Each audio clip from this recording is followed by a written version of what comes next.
Salut à toutes et à tous et merci encore une fois de plus de nous retrouver sur les antennes de l'Intelligent TV. Vous êtes dans votre émission L'invité et on parlera de musique, notamment de rap avec l'une des étoiles montantes de cette musique ici en Côte d'Ivoire.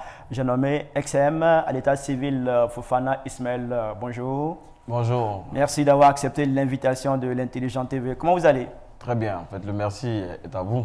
Ça Merci de va nous très avoir bien. invités. Merci encore une fois de plus d'être là, Ok. d'accorder ce temps d'antenne à l'Intelligent TV pour parler de l'artiste que vous êtes, de votre carrière et puis de bien d'autres sujets. Alors, dites-nous, votre rencontre avec la musique, comment ça s'est passé? Ça date de 2007, c'est ça? Ça date de 2007, mais il y a un peu plus longtemps que ça quand même. Parce que j'ai un de mes grands frères là qui faisait du hip-hop quand on était petit, qui enregistrait ses sons issus des cassettes là, et chaque fois nous on répétait ses textes. Et puis bon, après en 2007, on est tombé là-dessus, et puis bon. Il vous a inspiré? Forcément, il nous a inspirés, forcément, parce qu'on l'aimait, on admirait. Tous les petits frères admirent leurs grands frères. Donc, naturellement, il nous a influencés aussi. Mais après, quand on a commencé à apprendre un peu plus de l'âge, quand on est tombé sur la musique et qu'on a commencé à écouter les paroles, ça nous a touchés, quoi. Vous avez choisi le rap. Oui, par les concours des circonstances, hein, voilà, c'est le rap qui nous a vraiment parlé. C'est pour ça qu'on a décidé de se lancer dans le rap. Quand vous dites le concours des circonstances, c'est-à-dire quoi? Est-ce que ce n'était pas quelque chose qui était voulu? C'était voulu en partie. Voilà, mais en partie aussi, ça dépendait des circonstances. Voilà, moi je me dis que ça fait partie du destin. C'est arrivé, bon, on a aimé. Alors, Fofana Ismaël, vous êtes d'une famille musulmane. Si, si. Est-ce que les parents ont opposé des résistances lorsque vous avez manifesté votre envie de vous lancer dans la musique? Ah, non, pas vraiment. Les parents ne se sont pas opposés. Mais vous savez, toute famille musulmane, quand même, a une image assez un peu bizarre de l'industrie musicale, du showbiz en général. Voilà. Et donc, c'était juste ça, quoi. Sinon, à part ça, pas vraiment d'opposition. Hein. Pas vraiment. Alors, XM, c'est Société Suspecte, Peñora. On va écouter un bout de... Non, XM, c'est plus que ça. Hein. Donc, plus que ça, mais je veux dire... Il y a plus d'autres, il y a plus de projets, mais c'est quand même Société Suspecte qui m'a vraiment révélé. Et puis, je tenais aussi à lancer un big up à Suspect aussi pour lui dire merci de nous avoir donné cette lucarne-là. Voilà, c'est vraiment ça qui nous a révélé. D'accord, on va écouter un bout avec le concours de nos amis de la réalisation et puis on revient pour la suite de cette émission. XM l'Olympien, DALOA, l'Obia Piscine. Confond pas les peintres et les imprimantes. Bro, XM.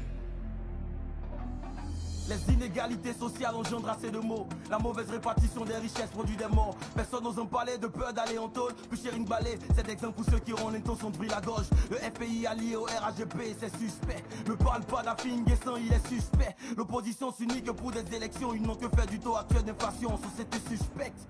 Y a des questions qu'il faut qu'on élucide. Le taux d'emploi est faible, le chômage se félicite. Politique économique, structurelle en déficit. Malgré filet social, y a des poissons qui se suicident. Quant au logement, aucune politique conjoncturelle. Les loyers ne font qu'accroître de manière exponentielle. Libéraux ou keynésiens, là où il faut intervenir, on devient vite politicien à géométrie différentielle. 700 millions de francs pour 2 salons de coiffure. On en a parlé une fois, mais après si on tue. Si c'est pas de Goutigui à qui on jette l'argent par la fenêtre. XM, on vient d'écouter un bout de la chanson du remix Société Suspecte. Dites-nous, vous parlez de quoi? De quoi s'agit-il dans ce qu'on vient d'écouter? Bon, je pense que le son, on parle de ce qui éveille le soupçon, voilà, au sein de notre société. Parce que c'est société suspecte. Et suspect, quand on dit quelque chose, quand on dit suspect, le mot suspect même, c'est quelque chose qui éveille les soupçons. Voilà, donc, comme moi, quand j'ai été confronté à ce challenge-là, c'est comme ça que je l'ai compris. Une société qui éveille des soupçons. Donc, j'ai juste parlé des choses qui éveillaient les soupçons, selon mon point de vue. Alors, quand vous avez fait ce son-là, vous avez publié quelques jours après un texte sur votre page Facebook. On va voir ça à l'écran avec nos amis de la réalisation. Vous avez signifié Voilà, on va lire. Vous avez été nombreux à valider ce remix. Vous êtes les meilleurs. Vous allez consommer désormais du rap de bonne qualité. Alors, la question qu'on voudrait vous poser pour vous, c'est quoi le rap de bonne qualité? Bon, un rap de bonne qualité, c'est un rap qui respecte quand même les codes du rap technique. C'est-à-dire? C'est-à-dire la façon dont on essaie de déposer les rimes, comment est-ce qu'on essaie de les structurer. Parce qu'il faut dire que le rap, c'est une discipline assez compliquée quand même. Il y a des gens qui font du rap simple et nous, on a décidé de faire du rap technique avec toute une structure autour, avec des punchlines. En plus des punchlines, on a aussi la façon de structurer les rimes. Et puis, en plus de cela, le sens et les thèmes à introduire là-dedans pour sensibiliser. Donc, pour nous, on estime que c'est un rap de bonne qualité. Justement, vous avez parlé de punchline, vous avez dénoncé. Quand on écoute, vous dénoncez. Est-ce que c'est ça aussi le rap de bonne qualité? Non. En fait, ce qu'on fait, on ne dénonce pas, vraiment. Voilà, faudrait pas faire d'amalgame à ce sujet. Nous, on ne dénonce pas. Le truc, c'est ce que j'ai dit, des choses qui éveillent le soupçon. C'est juste ça. On n'a pas dénoncé qui que ce soit. Alors, quand vous regardez aujourd'hui la musique rap en Côte d'Ivoire, quels sont vos sentiments? C'est une musique qui fait l'objet de beaucoup de critiques. Pour vous, quelle est votre appréhension? Bon, je pense que c'est un problème de culture. Voilà. De la part de qui? De la part de du public de la part du public qui critique le hip-hop. Parce qu'il faut dire que le hip-hop, c'est d'abord une culture. Voilà, c'est une culture au sein de laquelle se trouve le rap également. Dans cette culture-là, généralement, quand on ne comprend pas ça, c'est difficile de comprendre en fait l'attitude des rappeurs. Voilà, étant donné que c'est une culture qui a été importée des États-Unis, c'est encore difficile ici de pouvoir l'imposer. Mais avec le temps, on réussit à le faire sans problème. D'accord, on va aller pour l'autre titre, Peñora, qui est sorti récemment. C'est un titre qui cartonne en ce moment sur les réseaux sociaux. Avant d'en parler, on va écouter encore un bout avec nos amis de la réalisation. Ok.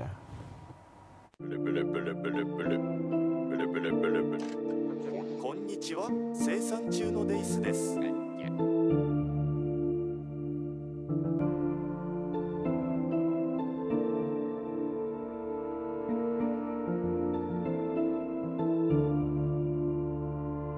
Elle revient lauréate d'une compétition internationale. Elle reçoit aucune invitation d'une télé nationale. Quelques petits médias en parlent ici et là de manière brève. Faut qu'elle reprenne ses coups, qu'elle retourne en classe. Elle aurait dû avoir le charme de maman Dominique. Patienter jusqu'à Mardi Gras pour que ses parents la déguisent afin d'avoir l'attention du peuple. Après un coup de main médiatique pour qu'Abidjan lui octroie toute sa sympathie.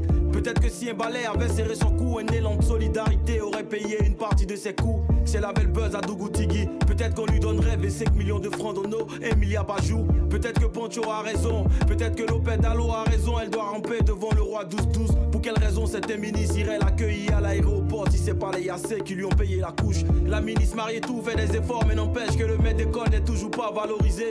Cela désole. De retour sur les antennes de l'Intelligent TV dans votre émission L'invité. Nous sommes toujours avec notre artiste rappeur pour nous parler de sa carrière et puis de ses œuvres. Alors, XM, quand on écoute un peu plus loin cette chanson, quelque part, vous dressez un tableau pas du tout reluisant du système éducatif en Côte d'Ivoire. Qu'est-ce que vous lui reprochez exactement? Bon, c'est pas tellement reprocher. C'est ce que je dis, nous on n'est pas dans une démarche de reprocher quoi que ce soit. Nous on donne juste notre ressenti. Vous voyez, aujourd'hui quand je prends par exemple le cas de nos autorités, vous voyez, aujourd'hui la plupart de leurs enfants sont à l'extérieur pour étudier. Les enfants ne sont pas ici pour étudier. Est-ce que vous voyez? Parce qu'ils estiment qu'à l'extérieur, là-bas, les formateurs sont vraiment assez outillés pour assurer l'éducation de leurs enfants. D'autant plus qu'ils n'ont pas le temps, parce qu'ils travaillent pour la société. Est-ce que vous comprenez ce que j'essaie de dire? C'est-à-dire quoi? Aujourd'hui, la plupart des gens qui parlent de l'éducation ici en Côte d'Ivoire, tout ce qu'on entend, c'est que c'est aux parents d'éduquer leurs enfants, c'est aux parents d'éduquer les enfants. Et ça me gêne un peu. Pourquoi? Parce que aucun parent n'éduque pas ses enfants.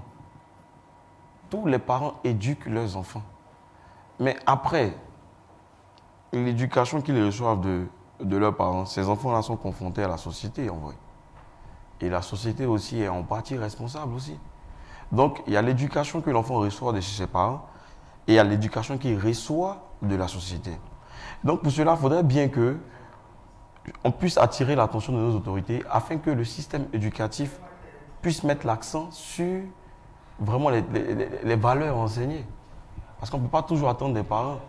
Parce que ces mêmes parents aussi travaillent pour cette même société. Alors que nos autorités aussi qui travaillent pour cette même société estiment bien qu'il faut que des professeurs de qualité assurent l'éducation de eux, leurs enfants. N'est-ce pas? Donc, le citoyen lambda qui travaille également pour cette société-là a besoin que l'éducation nationale puisse mettre un système éducatif performant et puissant pour assurer l'éducation des enfants de la société. Parce que n'oublions pas que... Cela passe par quoi? Par des enseignants de bonne qualité? Cela passe d'abord par le traitement même des enseignants. Vous voyez. Traitement salarial. Voilà, le traitement salarial aujourd'hui. Aujourd'hui, vraiment, l'indice de prix à la consommation a augmenté. Le statut des professeurs. Aujourd'hui, les professeurs sont désacralisés. Vous voyez. Et quand c'est comme ça, c'est difficile. Dans le son, si vous écoutez bien les lyrics, à un moment donné, je dis, quand je pense au prix qu'a payé Philippe II de Macédoine pour que Aristote soit le précepteur de son fils, cela me donne une vision de l'avenir de ce pays, vu le traitement qu'on donne aux pédagogues. C'est quoi cette vision de ce pays? C'est-à-dire, vous savez, le roi Philippe II a vu en son fils des aptitudes. Et il avait vraiment besoin qu'un précepteur de très grande qualité puisse s'occuper de l'éducation de son enfant. Et il est allé voir Aristote. Pourtant, Aristote est d'un pays qui était l'une des colonies de Philippe II de Macédoine. Mais Philippe II allait jusqu'à dire à Aristote que si tu assures l'éducation de mon enfant, de mon fils, si tu assures l'éducation de mon fils, moi, ton pays ne sera plus une colonie. Vous aurez votre liberté. Et en plus de cela, je vais mettre les moyens à ta disposition et je vais vraiment mettre les moyens qu'il faut pour que tu sois vraiment inspiré pour l'éducation de mon enfant. C'est-à-dire qu'il va jusqu'à décoloniser l'état d'Aristote pour que Aristote assure l'éducation de son enfant. Pourquoi payer un lourd tribut comme ça pour l'éducation de son enfant? C'est parce qu'il sait l'importance de l'éducation. Mais l'avenir est encore plus spectaculaire, puisque cet enfant, c'est lui qui est Alexandre le Grand. Voilà. L'éducation qu'il a reçue, il a reçu l'éducation du plus grand philosophe. C'est pour ça qu'il a été l'un des plus grands empereurs de tous les temps, Alexandre le Grand. Parce que l'éducation, c'est ce qui détermine le futur d'une nation. Et aujourd'hui, il faudrait bien qu'on puisse vraiment réfléchir à ça. Il faudrait qu'on puisse mettre à la disposition de ces jeunes aujourd'hui là une bonne formation éthique afin que ces enfants-là puissent devenir... Vous en parlez avec beaucoup de sérieux, beaucoup de concentration. C'est vraiment important. Vous êtes choqué par l'état que présente notre système éducatif, c'est cela? Non, pas vraiment l'état de notre système. C'est juste qu'on ne se rend pas compte que les choses sont en train d'évoluer et qu'il faut bien qu'on puisse traiter cette question-là de manière systémique et holistique. Est-ce que vous comprenez? C'est-à-dire quoi? Aujourd'hui, les médias, par exemple, aujourd'hui, l'intelligence d'Abidjan peut être un partenaire pour l'État, un partenaire éducatif. L'État peut prendre des mesures afin de vous faciliter votre tâche dans le développement de votre média. C'est ça. N'est-ce pas? Mais vous également, vous pouvez rendre un service à l'État en essayant de proposer des contenus qui vont apporter de bonnes choses aux enfants, stimuler de grandes valeurs à ces enfants-là. Donc vous pouvez être des partenaires. Mais on ne peut pas dire que l'éducation va concerner uniquement l'éducation nationale. Les choses évoluent aujourd'hui. Il y a les médias sociaux qui sont là, il y a les influenceurs qui sont là. Ils peuvent être aussi des partenaires. On peut essayer de voir comment est-ce que tout le monde va essayer de s'y mettre afin de promouvoir l'excellence ici. C'est pourquoi vous posez la question quelque part dans la chanson, l'éducation, est-ce l'éducation nationale ou instruction nationale? Voilà, justement. Voilà. On dit les parents n'éduquent pas les enfants. Les parents éduquent les enfants. Il y a le système qui est là qui fait que la société est là, qui fait que la société aussi a un impact sur ces enfants-là. Voilà, maintenant on dit le système d'éducation. C'est un système d'éducation nationale. C'est que le ministère de l'Éducation doit éduquer les enfants de la nation. On n'a pas dit de les instruire. Sinon, on allait dire... C'est là qu'il y a le problème. Sinon, le problème ne se situe pas au niveau des parents. Les parents font leur part. Non, il n'y a pas de... Quand j'écoute les gens, non, nous, nos parents nous ont éduqués. C'est comme si nous, nos parents ne nous ont pas éduqués. Parce que l'image qu'on veut donner à cette jeunesse, je ne suis pas d'accord avec ça. Aujourd'hui, là, les jeunes sont très éduqués. Avec l'émergence des NTIC aujourd'hui, là, ce n'est pas tous les jeunes qui sont pas éduqués. On est tous éduqués. La plupart des jeunes sont éduqués. Ceux qui s'égarent, certes, ça arrive, mais c'est dû à d'autres facteurs. Ce n'est pas dû au fait que leurs parents ne les éduquent pas. Donc, quand on va venir dire non, nous, nos parents nous ont éduqués, eux, ils ont été trop éduqués et nous, on n'a pas été éduqués. Pourquoi? Ça n'a rien à voir avec ça. D'accord. Il faut bien situer le débat. C'est bien compris. Alors, toujours relativement à cette chanson, hein, on a vu un peu dans les commentaires sur vos différentes pages, vos différents réseaux sociaux. Certains vous ont comparé à Youssoupha, Soprano, La Fouine, MHD, Tupac. Vous vous sentez proche de qui? Je suis quand même proche de Youssoupha. Youssoupha fait partie de mes influences. Proche d'Eminem, Tupac également. En fait, j'ai beaucoup d'influence. Voilà, dans une maison, je le dis. Dans une maison, je le dis. Je dis que mon flow a tellement de style qu'ils ne comprennent pas, bon, dans notre argot, qu'ils ne comprennent pas la science. C'est-à-dire qu'ils ne comprennent pas ma science. Voilà ce que j'essaie de proposer. J'ai tellement de flow parce que j'ai eu trop d'inspiration. Donc, je peux poser autant de flow que je veux parce que j'ai profité de cette richesse musicale-là. Donc, c'est ce que j'essaie de faire comprendre également, que j'ai vraiment beaucoup d'influence. Donc, ils ont parti raison de dire que j'ai tout pas, que chacun voit les différentes influences. Voilà. Vous connaissez Kadjim, hein, ça c'est clair, Kadjim qui fait du reggae. Si. Et il a sorti un album récemment, Raga Africa, et il a fait un post sur la toile pour dire qu'il y a certaines personnes qui font des pressions sur les organisateurs de spectacles pour l'écarter des événements parce qu'il a un texte incisif. On sait que vous aussi, vous êtes dans ce registre. Est-ce que vous ne craignez pas de subir un pareil sort? Non, je ne pense pas être dans le même registre. Vous êtes quand même tranchant, vous êtes cru dans vos propos, vous parlez à mots pas couverts. Hein? La crudité, je pense que même quand on mange des plats soutenus, on a besoin quand même de crudité. C'est pas si vous comprenez ce que je fais comprendre. Ce que je fais comprendre, c'est que être cru ne veut pas dire forcément être dans un contexte incisif. Non. Nous, on dit les choses telles qu'elles sont. On ne cherche pas à attaquer qui que ce soit. Voilà. Moi, malheureusement, je n'ai pas écouté cet album-là. Voilà, parce que je ne suis pas trop un gros fan du reggae. Voilà, je n'ai pas écouté l'album pour pouvoir avoir un avis assez objectif sur la question.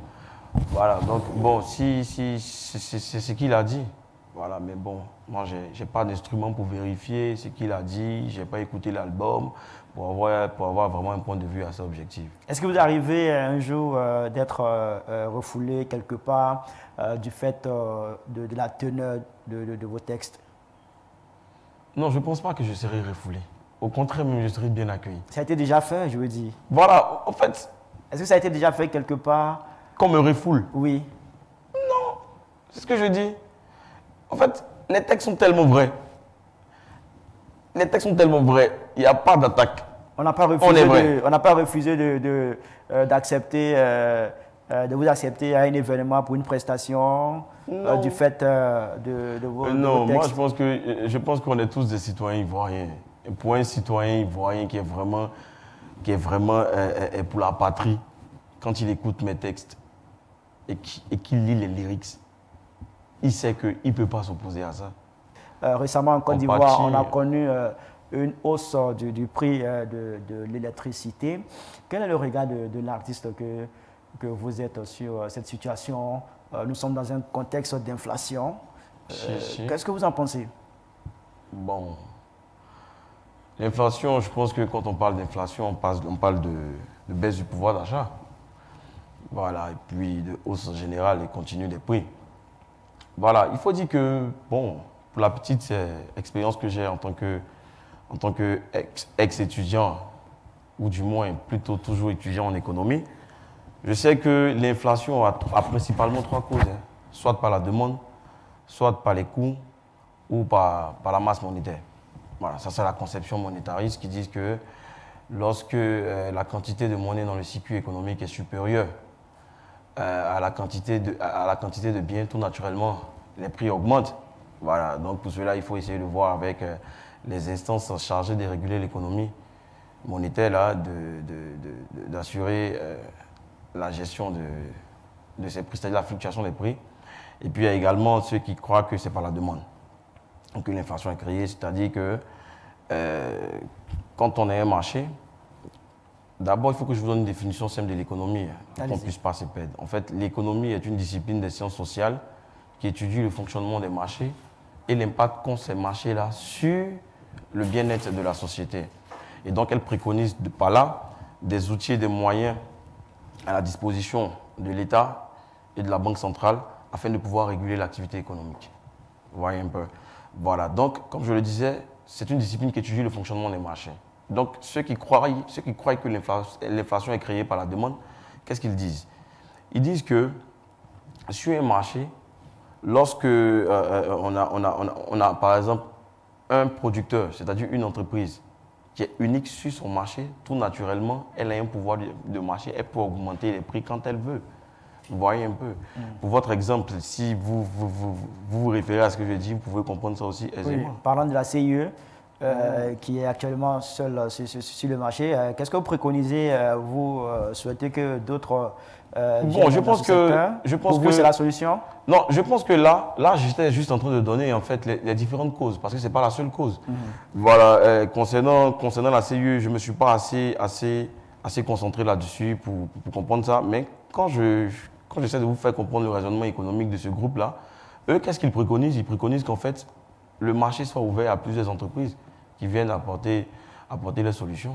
Voilà, il ne faudrait pas qu'il y ait un seul offreur sur le marché afin qu'il ait un pouvoir de marché. Voilà, c'est ce qu'eux ils disent. Voilà. Après, il y a ceux qui parlent aussi du coût de production. C'est-à-dire que lorsque les coûts de production ne sont pas accessibles, tout naturellement, les prix augmentent. Voilà. Donc moi, je pense, pour mon point de vue, il n'y a pas que le marché de l'électricité. Voilà. Si vous voyez que la hausse est générale, c'est parce que ça se passe sur plusieurs marchés. C'est ça. Généralement, dans nos économies ici, on a des marchés où vraiment le fonctionnement n'est pas sur la base d'un fonctionnement de concurrence.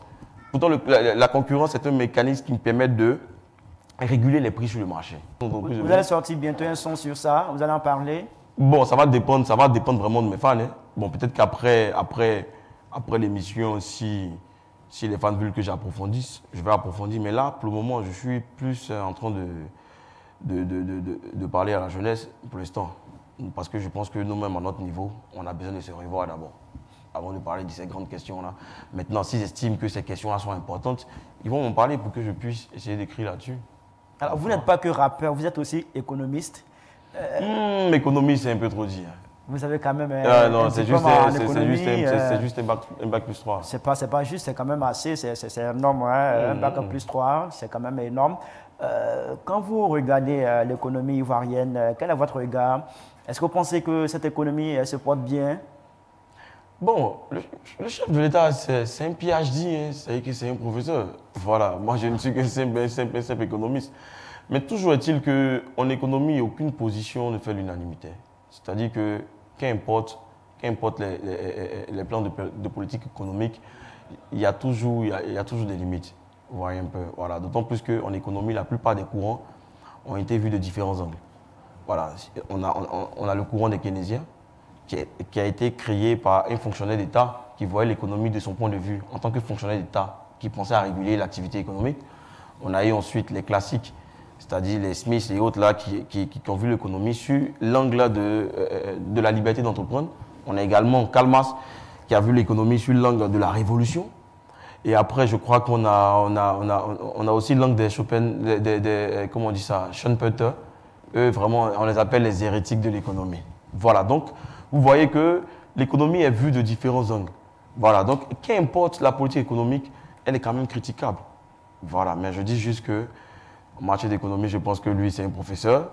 D'accord. Et que moi, je suis un élève, mais toujours est-il qu'on peut quand même dire des choses. D'accord, c'est bien compris. Merci à vous. Pour terminer, vos projets artistiques, ça sera quoi après Peñora? Bon, après Peñora, on compte aller dans ce sens-là. voilà, compte tenu des réactions, on compte aller dans ce sens-là parce qu'on a plein de choses à dire là-dessus. Voilà, parce qu'après la sortie, il y a eu trop de réactions négatives. Voilà, pas négatives. Quand je dis trop, je veux dire que c'est vrai que les réactions négatives ne sont pas assez, mais ça risque d'influencer plein de personnes. C'est vrai que les trucs ont été positifs. Il y a eu des chaînes qui ont eu invité ces gamines-là. Il serait d'autant mieux aussi que vous aussi, vous essayez de les inviter ici. C'est important. Voilà, elles doivent être là parce que je pense que c'est l'intelligent d'Abidjan. C'est des filles qui sont très intelligentes. Voilà, je pense que vous devez quand même le faire aussi. Cette lucarne-là fait que vraiment les choses puissent passer. Donc, comme je disais, la réaction du public, c'est que on a eu une très bonne réaction.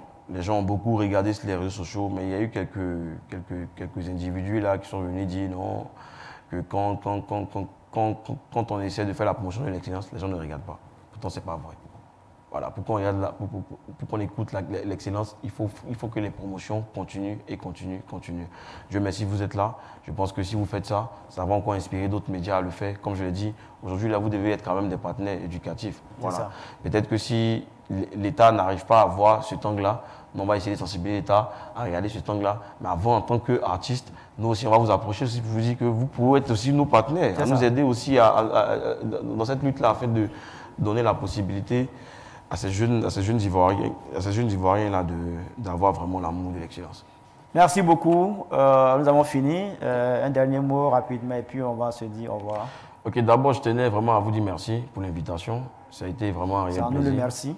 C'était vraiment un réel plaisir. Ça montre que le message est beaucoup entendu. Voilà, le message a été entendu et qu'il y a des personnes de bonne foi quand même qui veulent que les choses évoluent dans le bon sens.